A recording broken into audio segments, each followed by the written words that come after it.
Zoom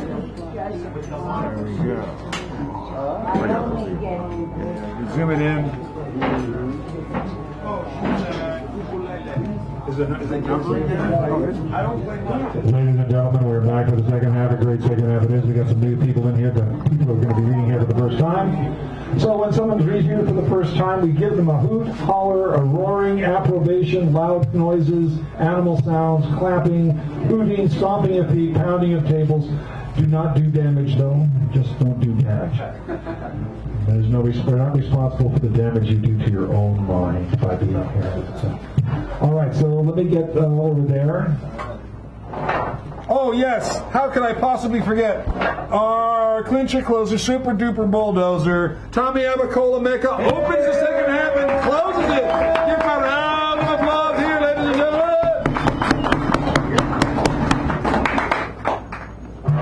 Mon Dieu. Oh, my man, I love him so. He'll never know. All my life is just despair, but I don't care when he takes me in his arms. When I walked into my friend's party, I immediately noticed him standing alone in a corner of the room, holding a drink. He was striking. He looked at me. I went over to talk to him. We didn't take our eyes off each other the rest of the night. He drove me home. I invited him in. We made out all the way up the 4 flights to my apartment. The old professor who lived across from me passed us on the stairs. My pants were undone and his hand was inside my briefs. The old professor didn't seem to care. "Good night, boys," he said as he climbed past us to his place. I fell hard, harder than ever before. I couldn't tell him because he made it clear that love was the last thing he needed in his life. I shouldn't have let myself fall in love, but of course, there's no controlling it. What's the difference if I say I'll go away when I know I'll come back on my knees someday? It wasn't easy. Sometimes he'd wake screaming in his native tongue. I always held him until he fell back to sleep in my arms. One night, he told me he was a refugee from a country ravished by a cruel regime supported by the U.S., of course. When the soldiers came into his village, they made him watch as they shot both his parents. He was 12. He reached manhood in a prison camp, knew constant hunger, did what he had to do in order to survive. He never went into details, which was fine by me. I asked what I could do to help. He said he had to do it for himself. I knew he was right, but it hurt that he wouldn't let me try. When I decided to move to San Francisco, he said he would come with me, and then changed his mind. I was already packed. I had my plane ticket. There was no turning back. At first, I drank a lot to deaden the pain. I knew I'd never see him again. I got involved with someone else, though I never stopped thinking of him.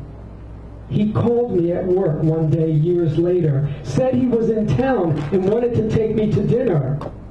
At the restaurant, he told me he regretted not moving with me.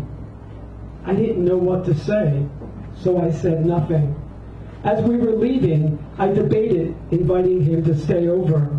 When he pulled up outside my place, he kept talking as if he didn't want me to go. I was happy to sit there in my car, in his car. I knew we both wanted something we could never ask for. It was the last time I heard from him. I still think about him from time to time. I hope the nightmares have subsided and that he's found a way to cope with the past, something I've never learned to do.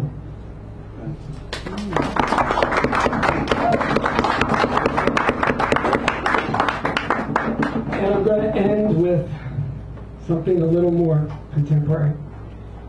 I see them on the way to work sometimes, standing around on the sidewalk under the freeway, or sitting in their patrol cars, watching silently as the homeless slowly pack up their tents and all their belongings and move on to another location where they will be again awakened in the still dark early morning hours and made to journey into the winter rain. Eventually, they end up back where they started, facing the same stern-faced cops and DPW workers, holding their containers of coffee, wearing their empty expressions, never offering to help. How many miles have these people been forced to travel in a year? How many times have they packed and unpacked a tent, a bag, a life? Refugees from a war that is never called a war. The next time I pass, I want to stop and ask the cops and the DPW workers if they ever wonder whose mother, father, sister, brother, son, daughter, cousin, grandparent they are. These people, they make leave a spot they feel warm or safe in, where they build community, a place under the overpass that they call home. No doubt they shrug and tell me they're just doing their job, but it won't exonerate them. We have a troublemaker who'll be back to close the second half. Rob is next.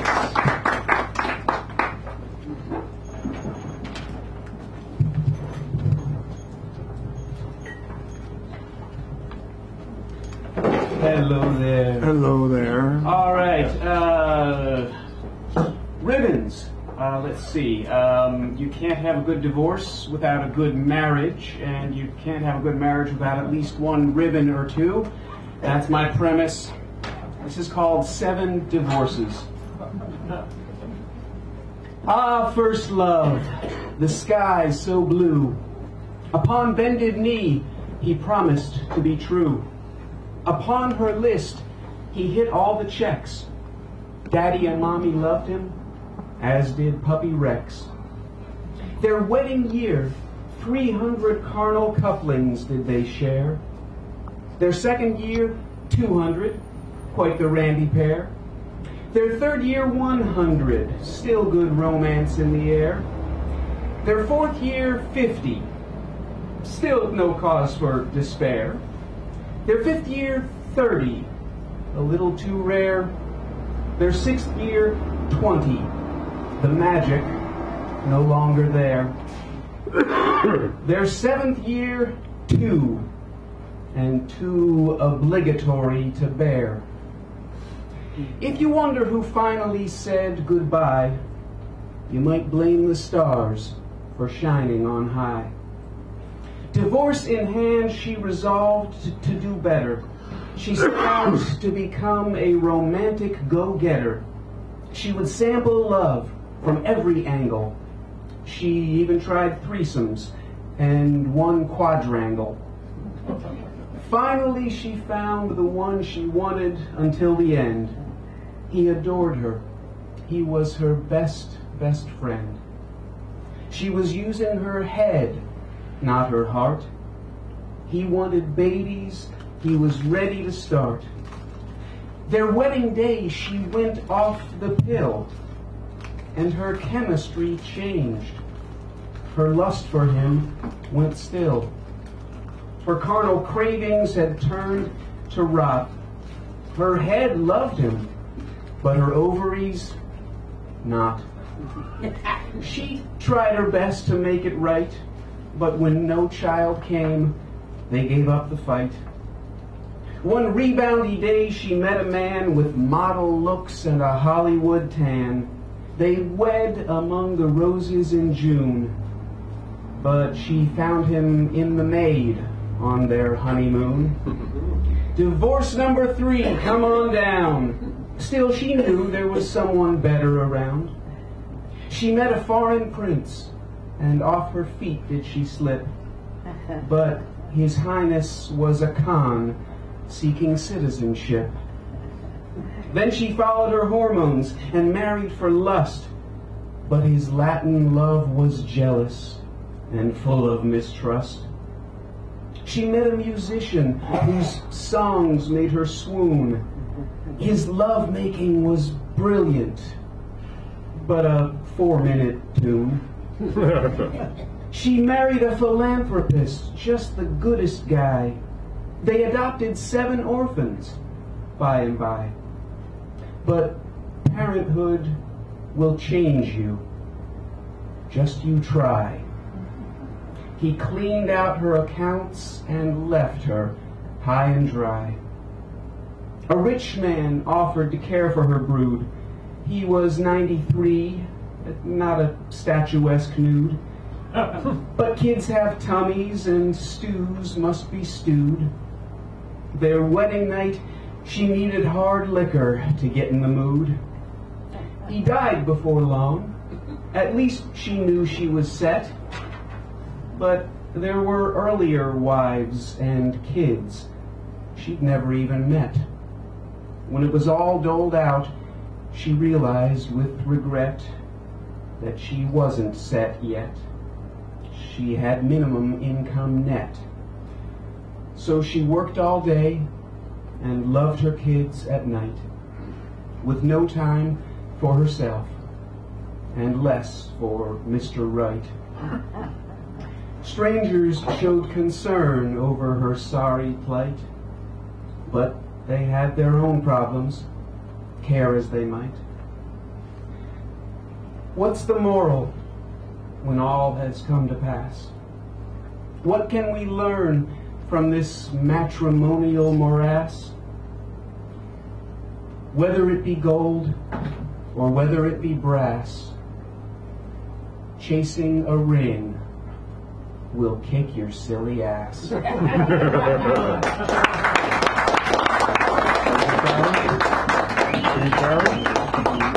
you Karen? No. Sharon? Sharon. Give Sharon a round of applause. She can up here, please.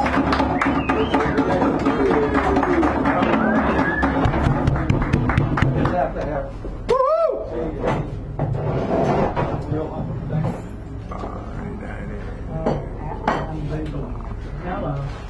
Hello.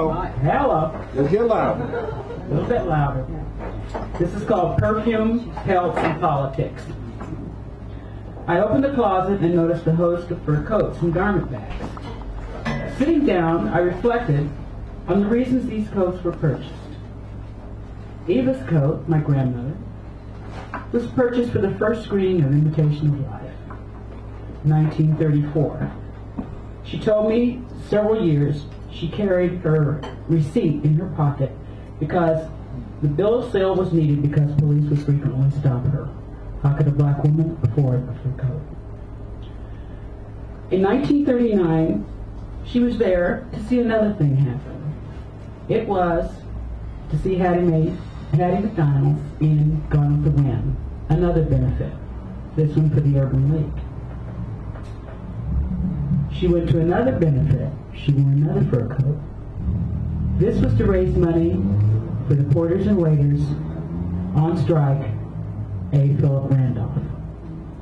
All of these were parts that she told me, and when I looked at the coats and the photos, I remembered, and I know how proud she looked and how she really wanted to do it.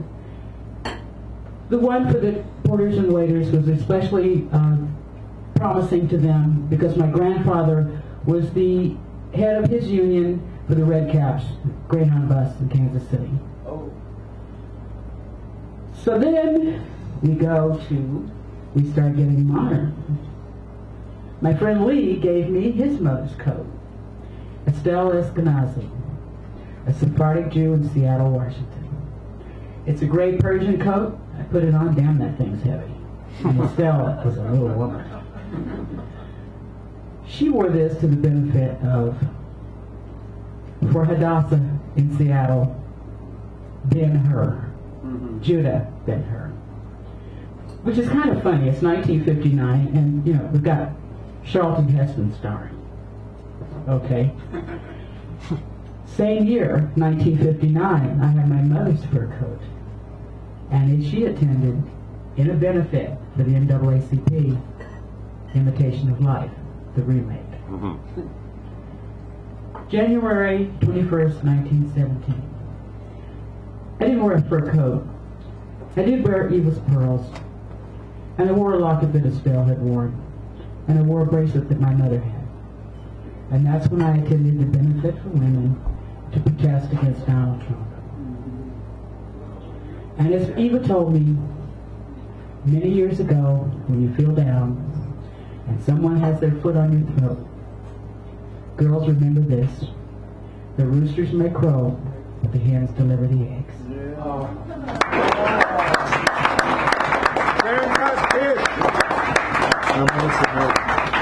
Melissa Mella, our mini feature of the evening. Woo-hoo! And then we got Garrett, Sarah, Peter, and Tommy closing this out because he is the clincher closer, super duper bulldozer. All right. Come on. Come on.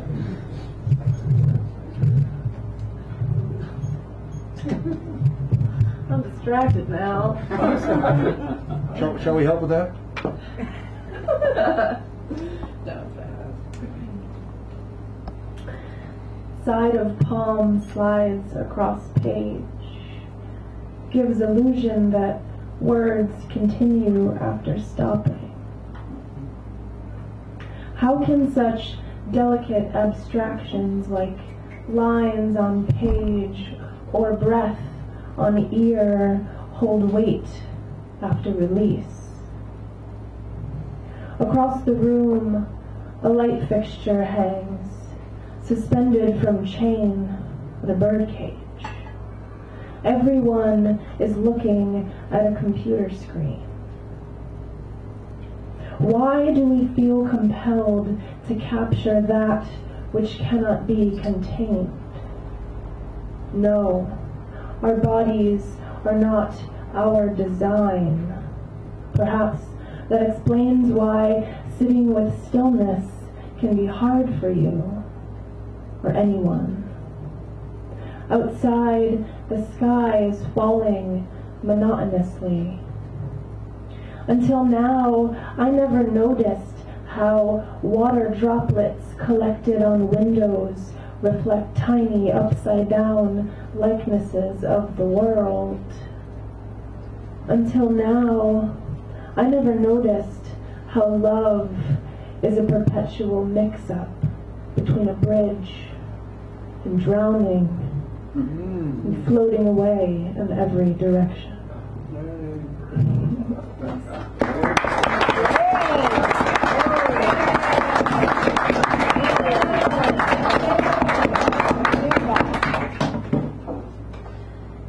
I haven't memorized them all.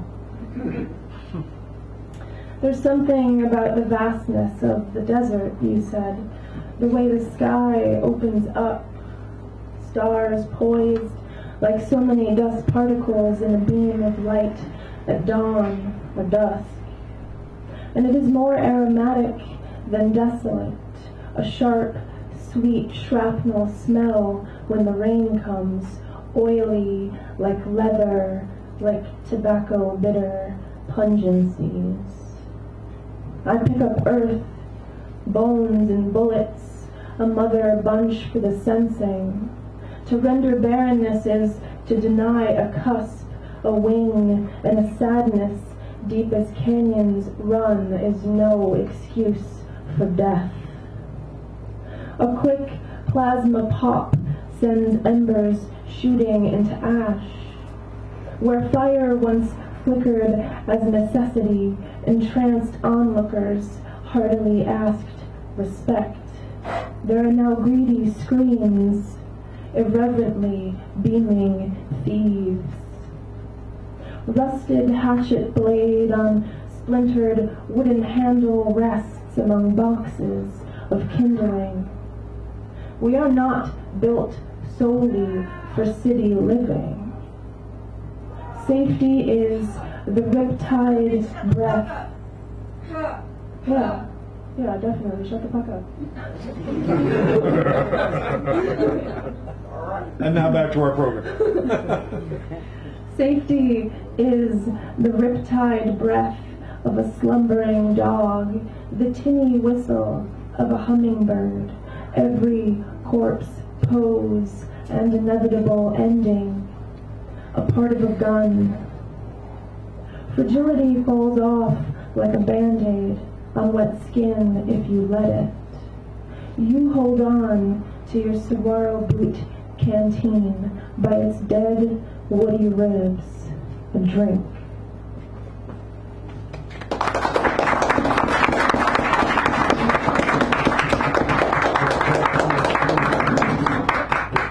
Okay. 1. When I was a girl, my grandmother won the lottery. She took trips to Florida and brought me back gifts. A plastic toy alligator I played with in the bath and a plastic baggie containing a starfish. The insert read, "Sea stars aren't really fish." And I dropped it, kicked it right under my bed, where my cat, Zephyr, immediately dove and ate it. 2. From my great-great-grandmother, I inherited the skull of a catfish shaped like a crucifix. When shaken gently, there is a rattle of calcium stones in the hollows where the ears once were. I remember perching it upon a shelf in an empty bedroom next to the fragile emerald carapace of a dead cicada and part of a squirrel jawbone, teeth intact. 3.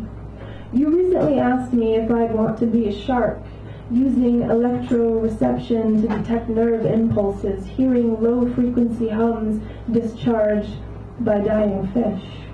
Or a dolphin, emitting sound waves from an organ called melon, teeth acting as antennas to receive the echoing back from the sea. And I answered, dolphin, and you should know that yes, it is for pleasure, and it is also because you make my teeth pulse, and it is also because I've grown bone-tired of fishing blindly for heartbeats in open seas, no echoing. 4. I dreamt of a past lover again last night. She pushed through a sea of people to get to me. She said, mine, and I glimpsed a hunger in her teeth like a shark's as she smiled before she kissed me. I woke, sore cage rattled and bitten.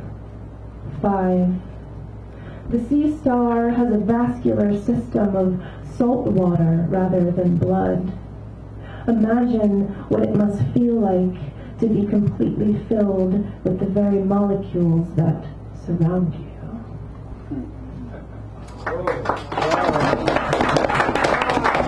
Thank you.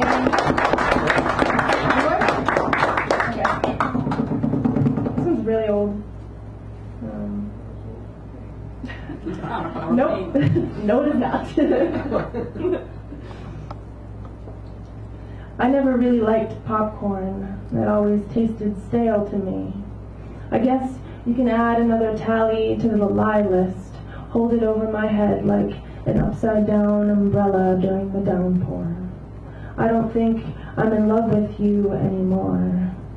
I spoke those words to you after work as we sat at the kitchen table, clutter-covered, soiled with food crumbs, dying hydrangeas, your half-empty beer cans, and slews of coupons collected by our housemate, who would later use them to justify making dozens of purchases nobody needs to make. You stared, mouth agape. Even I felt your heart sink, heard it hit bottom like a coin clink on tin. There is a dichotomy of beauty in letting a lover go that dances, dances, dances with ache. I want to be unapologetically bold, lavish, with my love engouged open? How do you gently welcome a reclaimed freedom?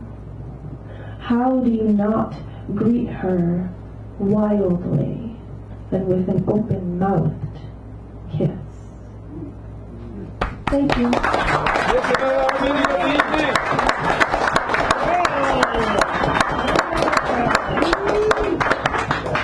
And now we have Murphy. Garrett Murphy before Sarah, then Peter, then Tommy coming back to close.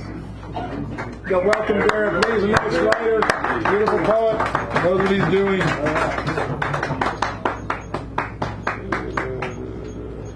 There we go. We'll get it set up and I'll focus it.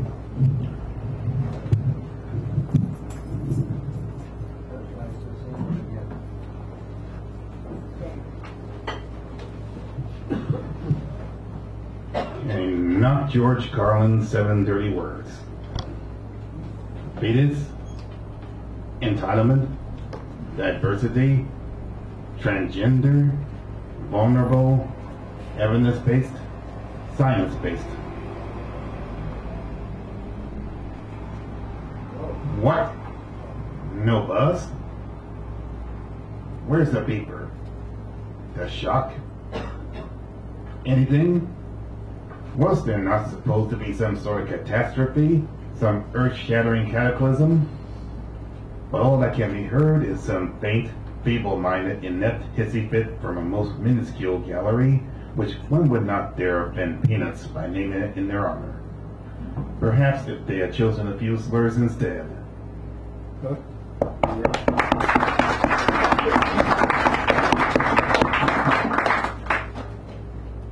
50 years. 50 years will it be since that Thursday eve when the newscast came in that a king was dead. Shot down in Memphis 10, the shock was gigantic and the shock waves had yet to fully subside. The gravity was felt even to one too young to fully grasp, but not to ignore the name. As the Pyrite Universe approached them come go, the adversaries are much the same yet newly emboldened. Yet they, in a way, are already overcome by their own narrow sight, for the king's dream remains. Murphy. Sarah Hilbert. And Newbie. a new person, so please honor her in the way we have honored people. Hey, give her a round of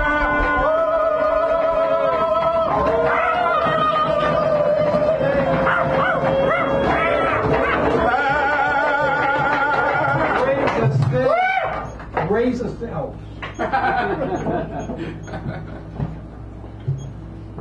October 29th at 6:32 a.m. The sky is on fire. We have reached California, where I did not know, but here the roads make me saddest, because that means that they, and we, have reached all the way across and cleared the whole table for ourselves.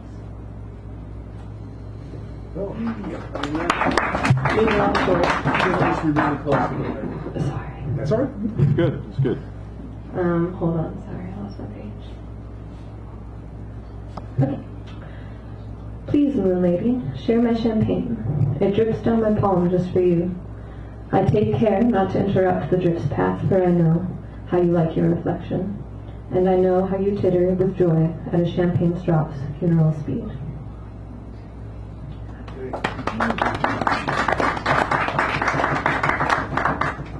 I have built a canyon of sorrow, because every second of construction was tender, was ticklishly sweet, because my heart craved its sugary ache. In carving its walls I was intricate and precise. I created spider webs of ribbon around the room. And with each turn I rewrote my history in a heartbreaking truthfulness, so that the many histories became layers in a wallpaper pulp, became layers like lace and tulle and silk, and finally velvety fur, all of which enveloped my world in the most sensory film of need.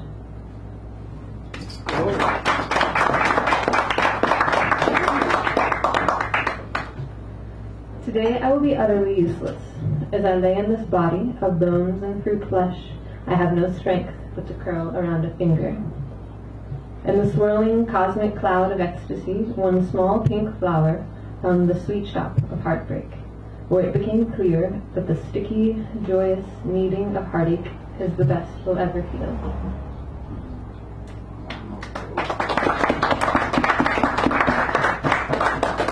And the last one. In my dream, I am the queen of the sea, clothed in shells and sea glass and rainbow fish scales, and lichen and ribbon and roses and purple, blue, gray, green. I hear the tide and the bird songs and the crowd around Cole C's craft stall, all of whom are in love with him. But Cole still loves me best, because in this realm with a crown of trees, I am the queen of the sea. Thank you.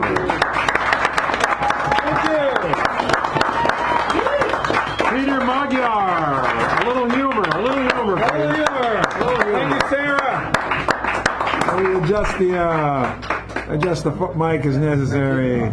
Focus in on the guy, and he knows what he's doing there. And we're better this way. He's a professional. Not really. That's the way. Let's hold on to the applause for a second.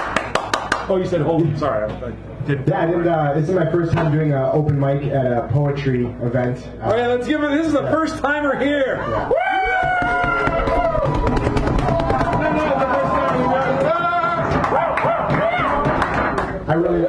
I appreciate the energy, but trust me, you know what you're getting into. I've done a lot of open mics. I could do more. Nothing quite as depressing as this. I'm not gonna, in a good way. It's a good thing.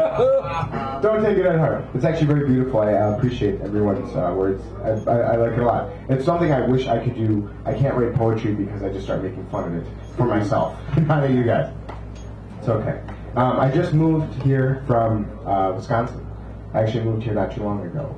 And it's been a bit of a culture shock, I'm not gonna lie, it's a lot different. The people are not always the nicest. Usually there's something called, besides here, this is a very new place. You ever heard of random acts of kindness? Yeah. Well, here I figured out this thing called like random acts of assholeness. They'll take their whole day out on you and not even know you. I was walking across the street the other day, and I guess I wasn't going fast enough. And this gentleman looked out the window, and he's staring at me, angry, he's looking back and forth, and he goes, "Fuck you!" And I go, "What? Are you serious?" And I was kind of thrown back for a second because I don't know how to take that. Like, do I get mad at him or do I just kind of let it go? But it's all new here. The one thing I do appreciate is I really like the healthy eating. There's a lot of my girlfriend's vegan, so it's very friendly for her to be here. I'm not, so I just eat anything. I really don't care, vegan or not. That's one thing that here a lot of people understood what veganism is, and back home, well, not home anymore, but in Wisconsin, my friends would be like, "Doesn't your friend or your girlfriend have that disease?" And I was like, "No." What disease are you talking about? Vegan. Isn't she vegan? I was like, "Dude, you're being a random act of assholeness right now." But no, the things I noticed is that there are two different types of healthy eating, though. You have the people who eat healthy all the time. You can offer this man or woman a cookie, and they'll never eat it. They'll ruin their whole day.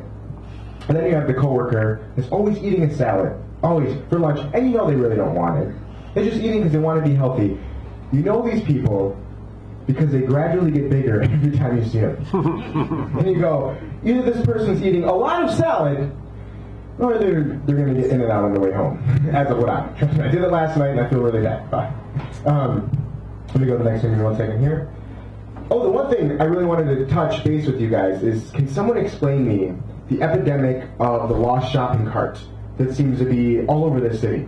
I don't know if you guys noticed it, but there are shopping carts everywhere. On every corner, with no owner, just hanging out, just sitting there, forever and ever. It's called Help the Homeless. Yes, okay, well, we should. And we should also get the shopping carts back to them, because I think they're missing out on it. No, they'll come and get it when they need it. Yeah. Oh, so they can place them. They're parking it. What we need to do is get locks for them so they don't lose their shopping cart. No. It's like the Ford bicycles. Yeah, right. Okay. Only no money involved. To get a free one. No, it's okay. Oh, before I messed up. I was supposed to go to bad habits. We all have bad habits, right? Yeah.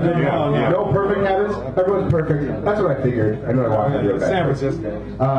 I have this terrible habit of biting my fingernails all the time. I don't know if anyone else bites their fingernails. Can I get a show of hands with their chomped up fingers? Please show me. Yeah, it's bad, right? You know what the worst part is when you're biting your fingernails and you catch yourself doing it. We're just sitting there, gnawing away, you walk by and you're like, oh, I look like a fucking idiot. I should stop. And about 5 minutes later, what are you doing? You're biting your fucking fingernails the same way. You're doing the same thing. Let's see where I was going to go with this. Oh, you know, I feel really bad about something I did today. And this might not be the best place to tell you, because I can tell. It's not a good place to do bad things. I yelled at a deaf person today. No, yeah. And it didn't really do much, but I still felt pretty bad about it. I'm not gonna lie. Like, I know they didn't hear me, but I was like, oh, you know, should have told him to go fuck himself. I could have just used something for that, you know? But I didn't. I was being pretty nice to him. Let's see. Thank you guys for sitting through this. I know it can be a little painful at first, a little bit different. Ow! Oh, sorry. That's okay. One more thing. I don't know how much time I have left. 1 minute. 1 minute. Perfect. I'll make this a little quick, but one of the things that I always struggled with, and I guess maybe this will bring us more to part here, is that I'm a mix. I'm a half Mexican and I'm half Hungarian. Magyar, last name. Oh yeah, Magyar. And the one thing that I grew up with, the hardest thing to do is that I don't speak any Spanish. I don't speak anything. But I was always grouped or labeled as Mexican, but never really was a part of it. I never had quinceañeras. My mom was fully Mexican. She'd always make us good meals, and you know, she'd always have kind of that there, but it never was really full Mexican. And it was always difficult because I'm not either one or the other. So it's kind of like being in the middle ground here. You came to the right place. This is where the United Nations started. Perfect. So that's what I thought, right? But my problem is, when Mexicans see me, they think I'm Mexican.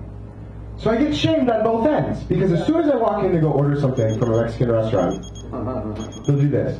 I'm like, oh God, I can't. Hi, I'm Peter Magyar. I don't speak Spanish. I know I look like it, but it's not. Don't worry. And then they cast me to the side. So there's really no side I'm on. So I'm asking you guys to take me tonight as a lost mixed child from the Midwest. Thank you guys so much for dealing with me. Peter Magyar!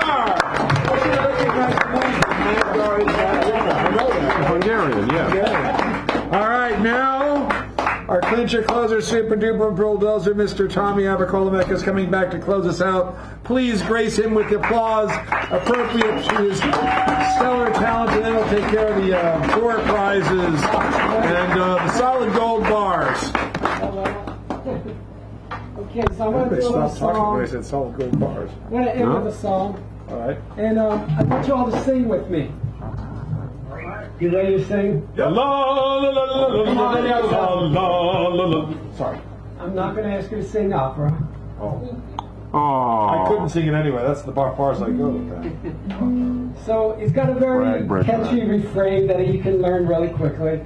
But first I'm going to do the intro because it's very traditionally structured. So we got a problem in this town today, a crisis that won't go away until we simply take back the land.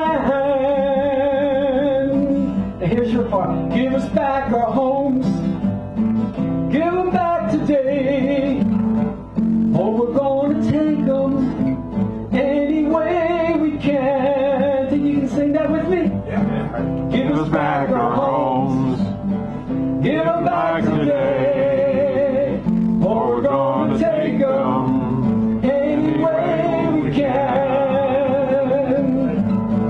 Maria and her family living in a house, you see. Realtor comes round one day, says you gotta move away. Well, Maria asked the realtor why. Ain't gonna roll over and die, has nowhere else to go. Living is so hard, you know. Oh, oh, oh, oh, oh, give us back our homes, give them back today, or we're gonna take them any way we can. You got it. Joseph and his partner Lee at a press conference, you see, saying it loud and clear, we ain't a-going nowhere. Joined by their neighbors too, what else can a people do? Fight a righteous war against the predators.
day.